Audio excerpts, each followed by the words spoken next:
kaya nangyayari sa kanila. Pwede ba tumigil ka na nga dyan? Ihilo na ako eh. Halika nga dito. Ah! Aray, masakit!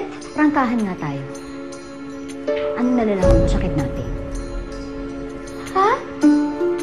Ano pinagsasabi mo dyan? May kinalaman ba si Sabrina sa pagkidnap kay Melissa? Ha? Ha? Hindi ka makasagot? Ano? Ano ba gusto mo sabihin ko? Narinig ko bang sarili mo? Hindi ba anak ni Sabrina si Melissa? Eh bakit may pakikidnap ang sarili niyang anak? Alam mo, wala ka na ibang sasabihin. Pwede mo bitawan mo na ako? Kailangan ko na umuwi. Siguraduhin mo lang, ha? Siguraduhin mo lang nagsasabi ka ng totoo. Dahil kapag nalaman ko na nagsisinungaling ka sa akin, alam mo kung anong gagawin ko sa'yo? Tatalupan kita ng buhay, pipigaan ng kalamansi at ibibilad sa araw.